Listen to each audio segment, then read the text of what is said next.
कधी कधी ना आपण प्लॅन करतो एक आणि होतं एकच. असंच काहीसं आमच्याबरोबरही घडलं. गेल्या आठवड्यात मंगळवारच्या दिवशी आज आम्ही बाहेर जायचं ठरवलं. तर सुरुवात केली आम्ही तारापूरवाला मत्स्यालय बघायला जायचं असं ठरवलं. पण पोहोचलो तर काय, हे मत्स्यालय बंद होतं. गुगलवर तर ओपन दाखवत होतं म्हणून आम्ही एक ट्राय मारला, पण ॲक्च्युअलमध्ये ते खरंच बंद होतं. म्हणजे आमचा अर्थात लिटरली पोपट झालेला. मग आता पुढे आम्ही काय करायचं, तर मग ठरवलं देवदर्शनाला जाऊया. सर्वात आधी आम्ही गेलो बाबुलनाथ मंदिरमध्ये. एकदम शांत, सुखद आणि एकदम मस्त.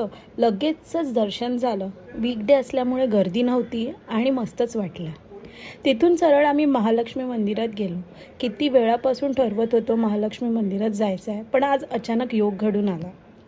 हे अनप्लॅन्ड ट्रिप्स असतात ना, ते खरंच खूप बेस्ट असतात. आता पुढचा स्टॉप होता तो लालबाग. संध्याकाळचे 6 वाजलेले. दुपारपासून आम्ही काहीच खाल्लं नव्हतं, त्यामुळे आम्हाला खूप भूक लागलेली.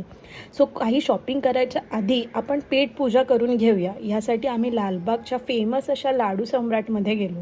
तिकडची मिसळ स्वप्नीलला खूपच आवडते, त्यामुळे आम्ही मेन्यू न बघता सरळ मिसळपाव आणि बटाटा वडा ऑर्डर केला. त्याबरोबर थंडगार पियुष आणि निंबू सरबत देखील ऑर्डर केलं.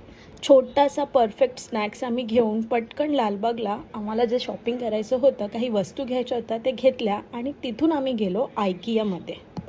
आणि इथे पोहोचल्यावर काही 1-2 वस्तूच घ्यायच्या असं ठरवूनच गेलेलो. बट शॉपिंग करता करता 1-2 वस्तूपेक्षा जास्तच वस्तू घेतल्या आणि बिल करून लगेच निघालो.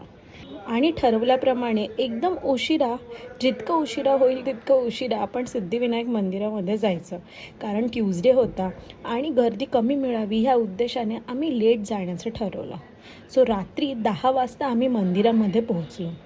मंगळवार असल्यामुळे रात्री 10च्या आरतीला प्रचंड गर्दी होती. पण जसं आम्ही मंदिरामध्ये पाऊल ठेवलं तसंच आरती सुरू झाली. आरती झाल्यावर आमच्यासोबत चित्रांश असल्यामुळे लहान मुलांच्या लाईनमधून आम्हाला एंट्री मिळाली आणि फक्त 10 मिनटात दर्शन झालं.